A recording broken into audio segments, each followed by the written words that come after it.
I'm excited to have James O'Keefe here live. We're going to talk about his new venture, possibly dancing, making a play of our own, and other stuff. Thanks for joining, James. Hey, thank you so much. Yeah, so I guess if you want to talk about your new venture, because I've never seen anything like it. Everybody stood behind you. I think you were more important to Project Veritas than any singular person to any brand, and I didn't see a single person that didn't have your back. So, what are you working on, and what did you think of that? Well, first of all, I hope you like my video. I got dancing, I got strobe lights, I got sandwiches, I got black cars. I hope you enjoyed that. And I'm looking forward to rapping with you. I was on a boat like 2 years ago. I like boats.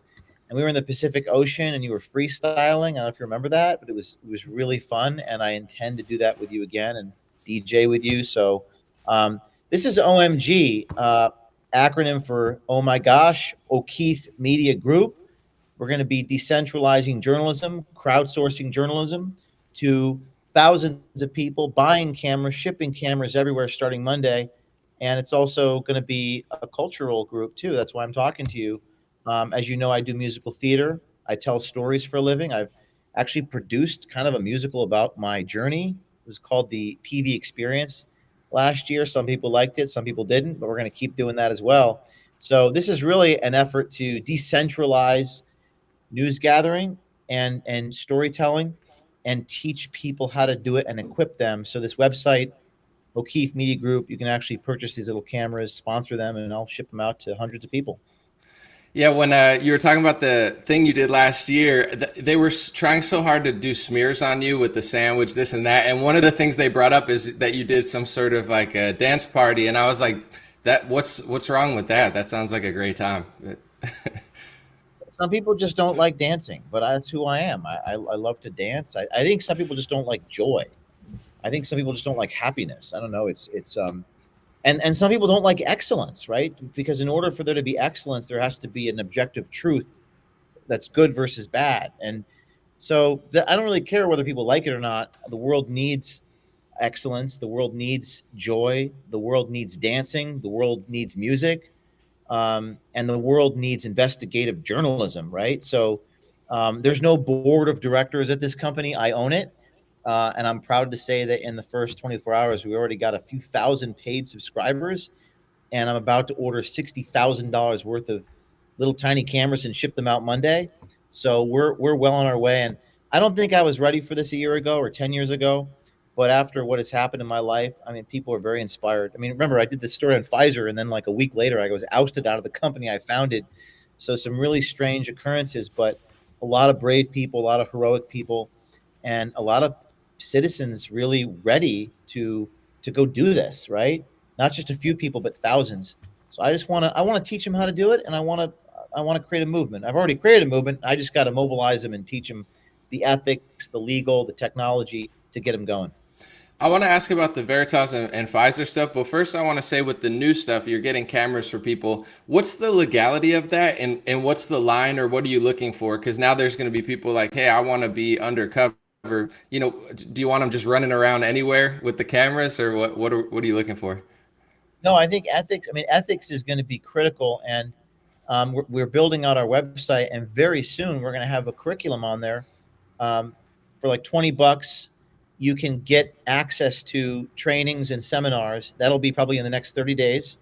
I've also been invited to teach at some journalism schools, and we're going to be filming it.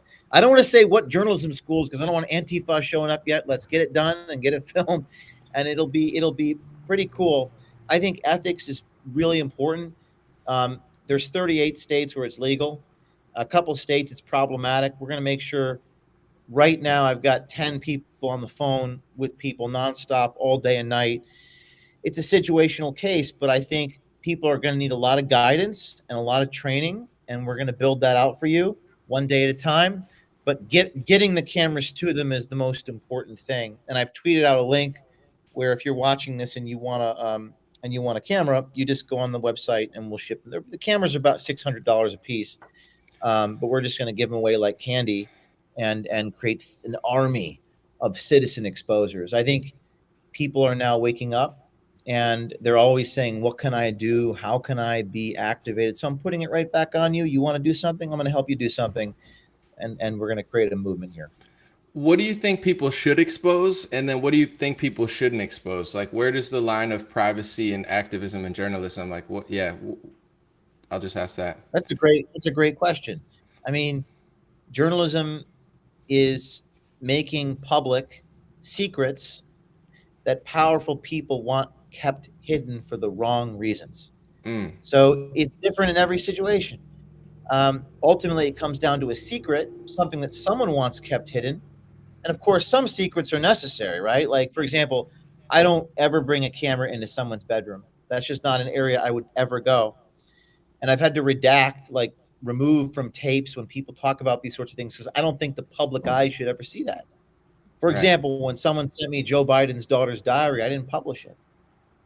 People wanted me to, but I just think that there's certain stories I won't tell. Um, and on the other hand, some things people have a right to know. The public has a right to know when a pharmaceutical company is lying to their customers, when the intelligence agencies are targeting Americans, when school teachers or union officials are covering up statutory rape. So that line changes depending upon the circumstances. So it's kind of a situational ethics. And every one of us out there have to understand how this works if you're going to be empowered to do it. You're also going to have to understand how to tell the story because I ultimately believe that the citizens, sort of like what you do, they need to tell their own stories. They need to learn how to be storytellers when they collect the information. So it's a very ambitious mission here. It's evolved from what Veritas did. I had a few dozen people on staff that were doing this. I want thousands of people to do this, and I think the world is ready for it. I guess you don't have to disclose this, but I'm just curious. The day with the Pfizer guy where you're there the next day and he's freaking out, throwing the iPad and whatever. How are you so pinpoint with, like, it's like huge story and the next day you're right there. And the person's always so shocked because it's like, how does James know where I am? Oh, I love confronting bad guys. Like, I don't know, the hard things come easy to me, and the easy things come hard to me. It's just my nature. Like, I can't do my laundry. I can't, figure out how to log into the bank account. But like, I could go confront people and then just steady. I mean, that video was probably my favorite thing of all time for so many reasons. The guy like literally smashed my, like, he thought that the only place the video was located was on the iPad I showed him. He's smashing, and while he's smashing the freaking iPad, right behind him is a picture of Jesus Christ on the wall in a blue pizzeria. The people in the pizzeria are just making the pizzas like nothing's happening. Oh, just another day in New York City. Seen it all before. They lock me in the restaurant. They falsely imprison me, and then they call the NYPD, who's on the way. So this is like, I mean, this looked like a sitcom. It looked like some weird sketch comedy thing, and it was all filmed on a really high quality camera. And the cameraman was, getting in an altercation. I'm trying to get. So listen, this is just what we do, and I really enjoy that part of the process. There's something about, when I do that, I just flip a switch in my psyche, and it just flows. I'm not even. I'm not thinking. It's like what Maverick said in Top Gun: don't think, just do. That's just what happens. And I've probably just been doing this for 18 years, so subconscious takes over. Yeah, I saw a video recently of you with I think it was Andrew Breitbart, and you look super young, and it was epic. It felt like a moment where I knew you were a veteran in the game, but to see you young and there with Andrew, can you explain that video, or like how long you've really been doing this? I've been doing this for. I just posted a clip today. I don't know if you saw the Lucky Charms video where I was banning Lucky Charms cereal. It's St. Patrick's Day, right? I'm an Irish American, and they told me. I told them the leprechaun on the cereal box was racist to my Irish heritage. We're not all short. We have our differences of height, and as you can see, this. So they took me seriously. I was trying to be ironic. This is 18 years ago today. So I've been doing this for about that long, nonstop in different iterations. It was in college. I started a newspaper. After college, I did it on the side, and then I started a group called Project Veritas. I did that for 14 years. and then I was fired from Project Veritas, and now I'm doing O'Keefe Media Group. And all throughout this journey, it's been a mission to expose people and institutions for what they are, so that you don't have to explain it. You just show it for who people are, so that it's sort of self-evident. And it's been a very artistic mission. That's what people don't understand. They think it's political. It's not political. I'll expose Republicans, Democrats. I'll expose anybody that needs to be exposed. But obviously, there is an objective truth to the world. There is a reality around us, and you record it. It does a better job than just describing it. I asked a few people on my Facebook subscribers and Patreon. I told them in advance I was going to interview you, not everybody, but I got a few questions, and a lot of people wanted to know, what the reason that you got ousted from your own company was, and also if you think it had anything to do with that Pfizer drop, or that was just like a coincidental time frame. Well, I mean, I don't like to speculate. Everyone, I'm sure that they want the headline. O'Keefe says Pfizer kicked him out. I don't know what happened. I truly, it was truly bizarre. I've been doing this for, again, 14 years, and then suddenly the biggest story of my life, that story was viewed 50 million times, and has led to other Pfizer whistleblowers reaching out to me even this week. We're working on some of that. Hint, hint. But I don't know why a week after that, suddenly there was an emergency to remove me. And it was very bizarre. I mean, they talked about taking pregnant ladies' sandwiches, and taking black cars to meetings. I take black cars. I have a driver sometimes because, my life, people threaten my life. And I'm on the phone talking about confidential undercover things. So I'm not just going to hire an Uber X guy who I don't know. Right. So it was very bizarre. The reasons why they removed me were quite bizarre, and it leads to more questions than answers. And I have not answered these questions yet. Maybe that story will come out in due time.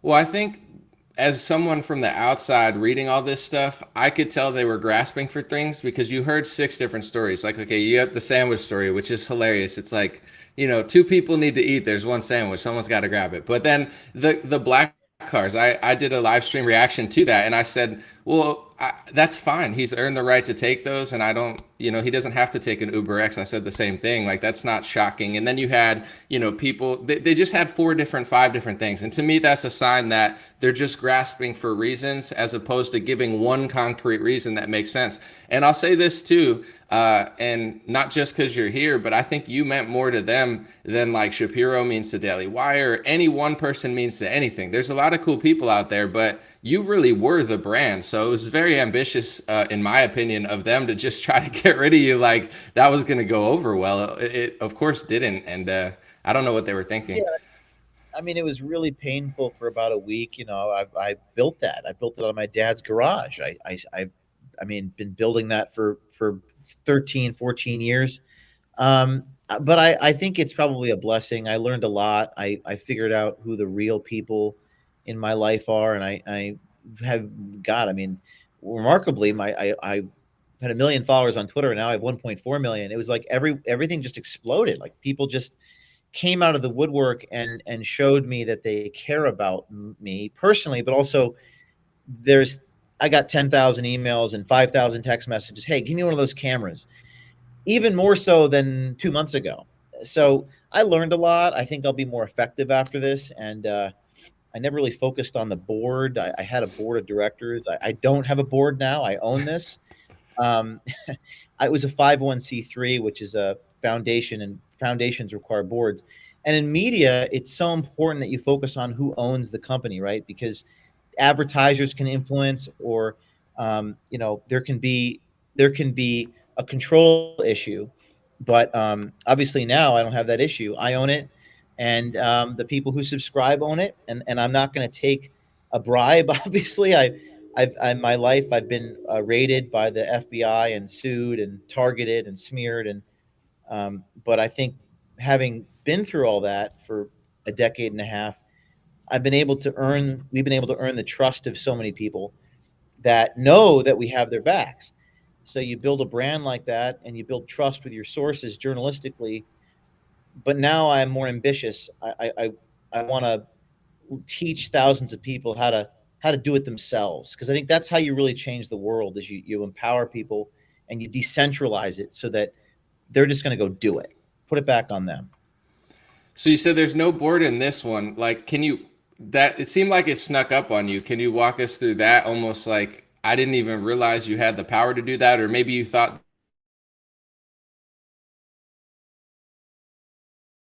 I think I think it's a little bit of both. I mean, I just ran the company. I never really focused on the bylaws or in a 501(c)(3) organization, you have a board of directors and then you have a CEO.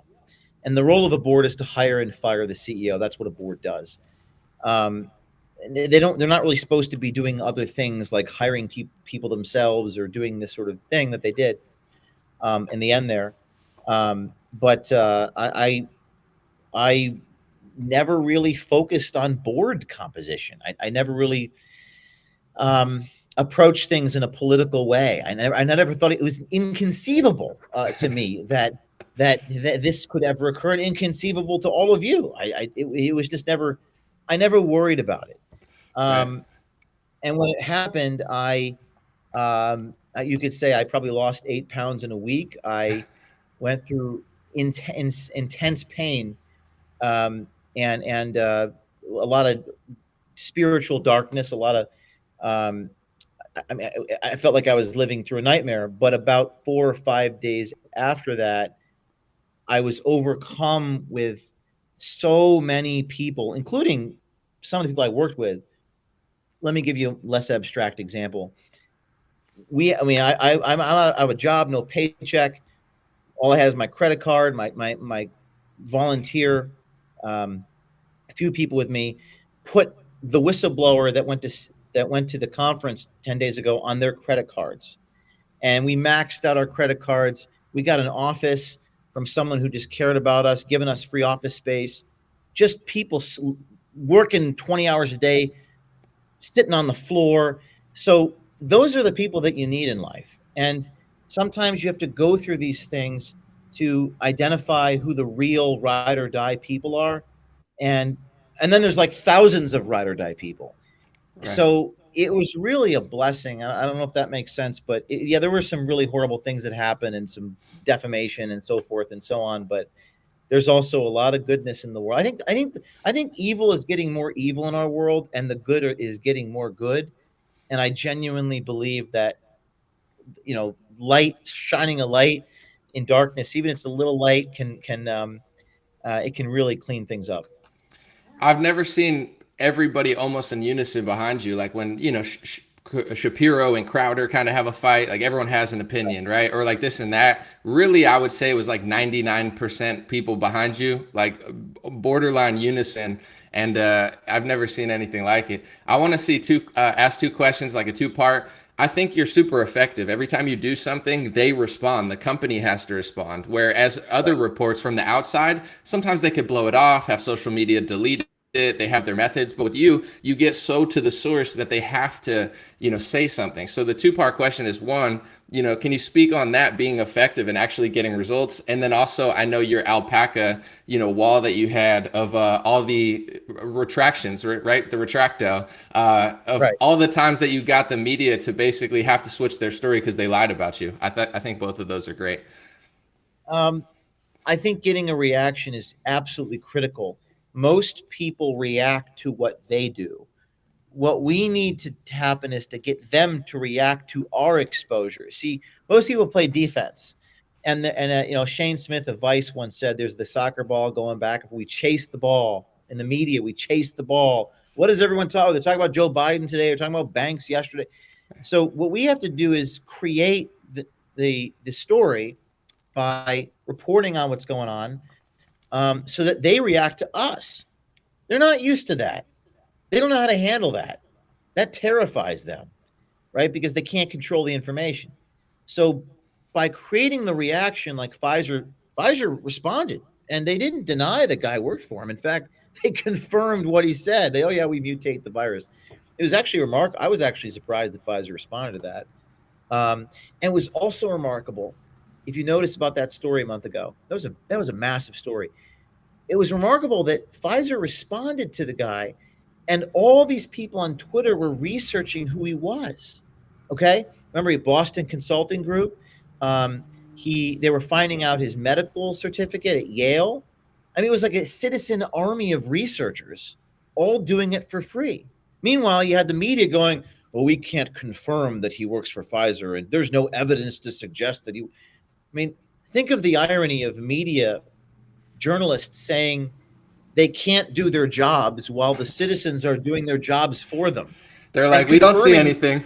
anything. They're literally like, my favorite is there's no evidence to suggest that he works for Pfizer.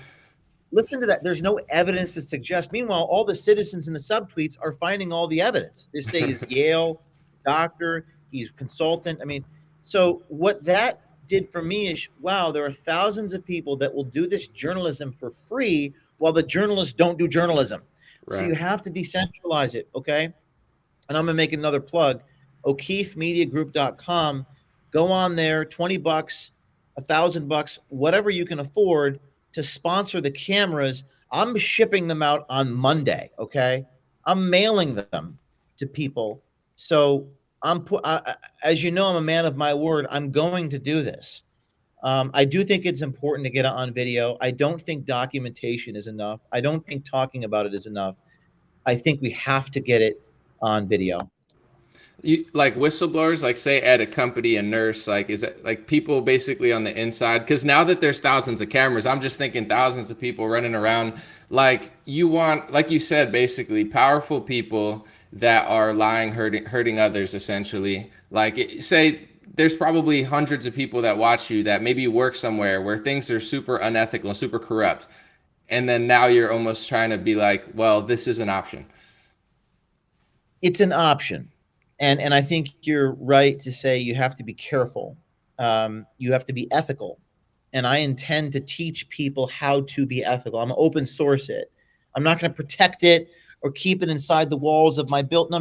I'm going to put it on my website, and I'm going to teach seminars. I've developed a whole curriculum on journalism ethics. I wrote a whole book on it called American Muckraker. It was very dense reading. It was like a textbook. I mean, privacy, recording laws, the boundaries, which is every situation is different, right? I had a situation in Michigan a few years ago where a teachers union official, there was a document on someone's desk. This is the American Federation of Teachers, where they paid off a guy $50,000 after he was accused of doing unspeakable acts to a child, and they covered it up. And that even taking a picture of that document, right? Is that moral? Are you allowed to take a picture of the document? Well, I think most people would say yes, of course, if it involves abuse of a child. So every situation is different, and you have to, as a citizen journalist, you have to make that assessment when you're out there. And there's going to be some risk in this. It's not going to be easy. There's going to be obstacles. I recognize this is very ambitious, but if done the right way, it can have the ability to shake up the levers of power, because I don't think Congress or who's in the White House, I don't think it matters anymore. I think the administrative state, the bureaucracy in our government, in our schools, I think the only way to change things is an army of exposers. I agree. Can you talk about Retracto real quick? Because I know the media lies all the time, and I don't know, is it hundreds or thousands? I'm not sure how many times you've got them to retract, but it's impressive. It's like 450 or something like that, corrections and retractions. I used to frame them. I put them on the wall. It became almost like a cliche. Like people started yawning. Oh yes, of course, another retraction today. I mean, in my life, I probably made three mistakes, like where you misidentified someone, or there was one questionable edit in a video from like 11 years ago where the guy was mid-sentence. I'm very careful. And I post those 2 or 3 mistakes on my website, but they lie all the time and settle defamation lawsuits all the time. And people are like, oh yes, obviously they lie, but James O'Keefe, you can never make a mistake. Oh, that's interesting. So we're 450 to 3. That's a pretty good track record in terms of them lying about me and me making a mistake about them. But Andrew Breitbart, my mentor, said many years ago, he said, James, you have to be you have to be immaculate. You have to be perfect. And they don't have to be perfect. And that's not fair, but that's just the way it is. Hmm. I hope you still do the alpaca retracto, man, because I love seeing that on Instagram. It's a fun time. The music is fun, the scenery's fun, and it's just good to see the media take an L. So I hope you keep I doing and, that. and they have to actually, issue the, it always says, update, right? It's like update. Oh, so I make fun of them on the update language because the update never really appears in the original article. But I think they actually started to fear me quite a bit. There's not really anyone holding the media accountable. There's no law that governs the fourth estate. There's the First Amendment, but the defamation is out of control. The unverified information is out of control. And we don't report anything unless you can see the lips moving. I show you the faces. They show you no faces. They ask you to believe them by virtue of the decree that they're to be trusted because they say so. Well, that's not a reason to trust someone anymore. You got to show us the evidence. You can't just ask me to believe you because you are a New York Times reporter. I need to see the documents. I need to see the tape. And that's the standard that we try to hold ourselves. And I'll continue to hold myself to. I know a lot of the media said a lot of stuff, including the sandwich. I hope you bought, you should buy that pregnant lady a whole Subway franchise so her kids can have sandwiches to give to Jussie Smollett and others for decades. But no, I was gonna say, jokes aside, to get to the level you're at and to be great at something, especially something that's really difficult and kind of, I would say, against the grain, can you speak to what it really takes to get there? And maybe someone comes along and says, well, James is mean, or, this isn't easy. Like, is it even possible to get to where you're at by taking the easy route? No, no, you need two things. You need fearlessness and you need integrity. Um, the, Most people are afraid, and I get why, but most people are very afraid.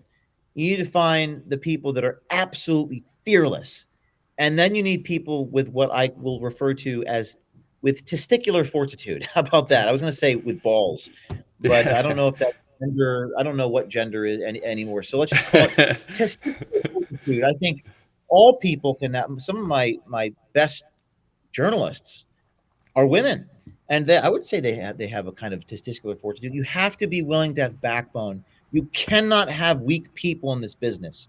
You can't get bribed. You can't be afraid. You can't be partial. You have to follow the facts. And number three, you can never give up. I mean, I've been through in my life. I'm fortunate to have been through a lot of things that have prepared me for what I went through the last month. I mean, I've been on effective house arrest. I've been for 3 years. I was targeted. I was raided by the FBI, arrested by the FBI back 13 years ago, defamed. I've been to court. And you have to be resilient. You have to be willing to get back up. I mean, I know it's been said like in the Rocky movies and you hear it as a kid, but you have to be, when you get knocked down and they give you those 9 count, you got to get back up. You have to get back up. And you're in pain and you're wounded, right? But when you're wounded, you have to get back up.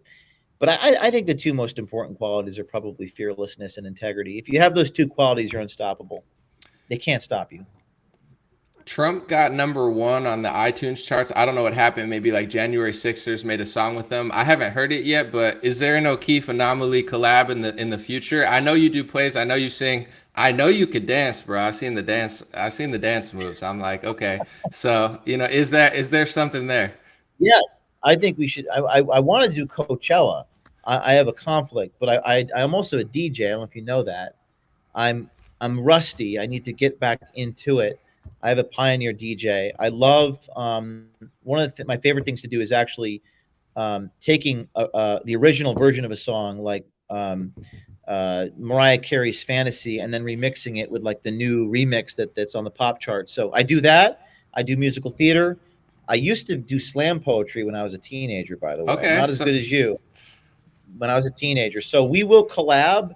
Maybe in April or May, we'll make a video. By the way, it pisses everyone off. I think it pisses conservatives off the most.